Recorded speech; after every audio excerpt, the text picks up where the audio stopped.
l'entame de cette adresse, vous exprimez tout le plaisir que j'éprouve à prendre personnellement part à cette cérémonie qui a pour cadre le quartier de Darou Rahman, un des plus vastes quartiers de notre cité. Cette rencontre a une importance toute particulière car étant l'occasion pour nous de procéder au lancement des travaux de construction et de réhabilitation d'un important lot de voiries qui s'inscrivent dans le cadre de la convention maîtrise d'ouvrage déléguée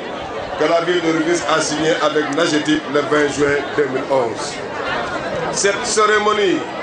est d'autant plus importante pour nous et notre institution qu'elle est rehaussée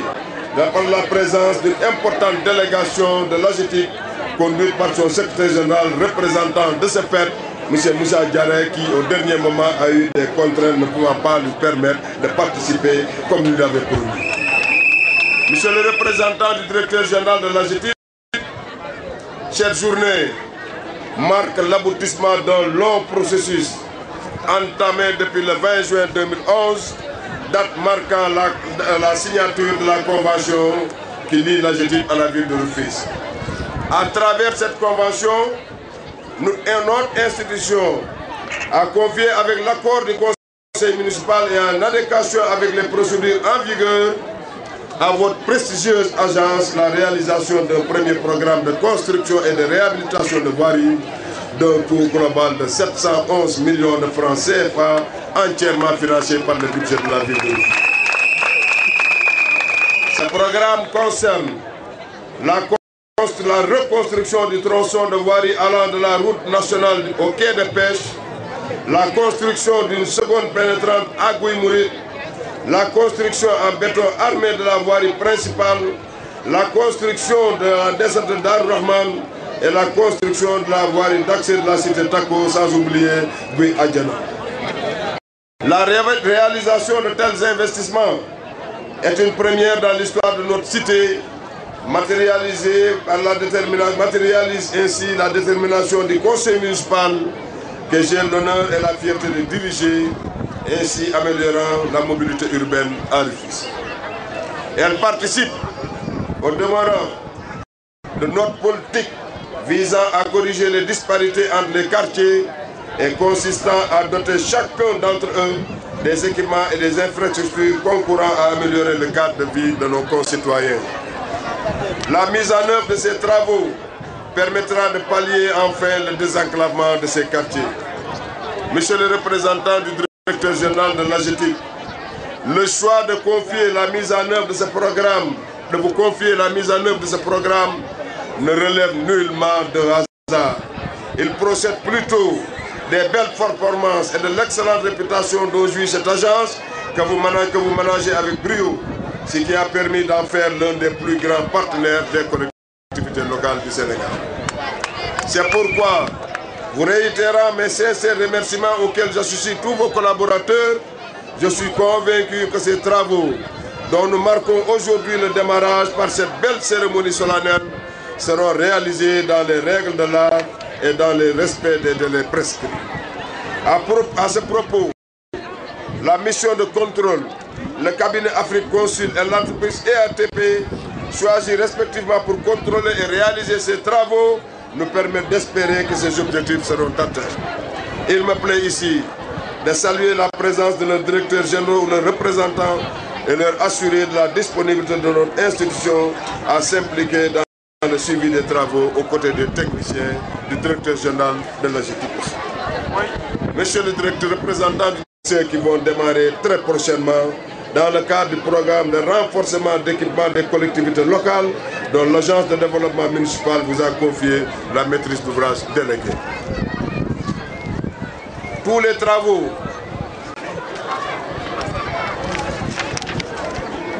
en effet, les travaux ciblés par le protocole concernent la reconstruction d'axes de voirie du centre-ville, rue Faidherbe, national, etc. pour un montant de 273 millions de francs. Ces travaux sont achevés et réceptionnés. La construction et l'équipement des 3 hôtels de ville, des hôtels d'arrondissement pour une enveloppe de 250 millions CFA, dont les travaux, nous avait dit le directeur général, vont démarrer au maximum dans 15 jours. la réhabilitation et l'extension du stade Ngalandou Diouf pour un montant de 534 millions de francs CFA. L'ordre de service de démarrage a été notifié à l'entreprise qui va démarrer très prochainement dans un délai de 45 jours les travaux. Il s'agit de noter avec l'appui de la Confédération africaine de football, particulièrement de son président le Dr Ayatou et la Fédération internationale de l'athlétisme amateur, ce stade sera doté d'une aire de jeu et d'une piste d'athlétisme synthétique. La reconstruction et l'élargissement en 2 fois 2 voies de la route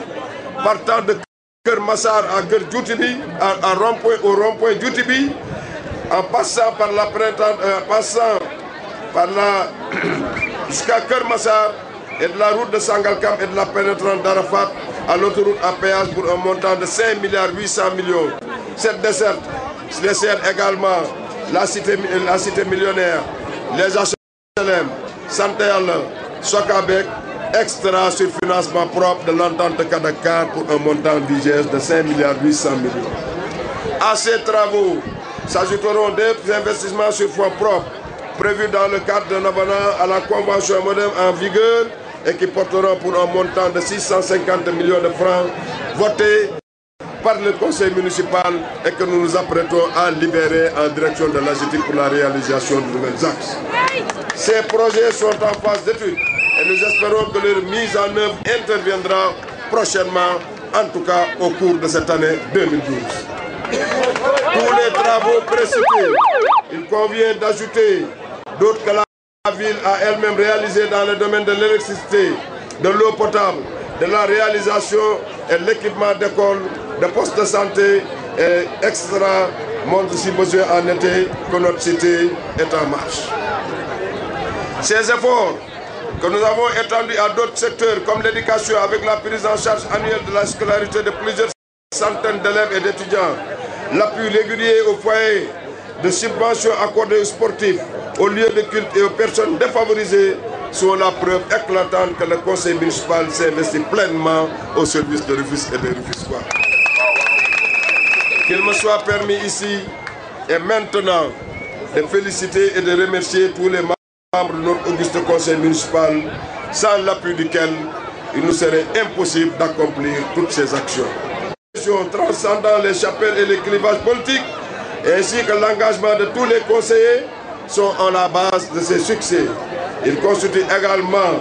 autant de motivation pour nous à préserver dans cette voie pour mieux concrétiser l'ambition que nous nourrissons pour notre cité, c'est-à-dire sa reconstruction totale. Je voudrais réitérer ces remerciements à M. le Préfet pour sa disponibilité constante et les conseils qu'il prodigue régulièrement à notre institution. De projets structurants permettant à Rufisque de mieux jouer son rôle sur l'échiquier des villes sénégalaises. Nous ne pouvons et nous n'avons pas le droit de passer sur silence pour mieux les remercier et leur témoigner notre reconnaissance, les multiples réalisations faites ces dernières années sous notre magistère à Rufisque par l'État du Sénégal en ce qui concerne particulièrement la construction du tronçon de l'autoroute de l'avenir desservant Rufisque,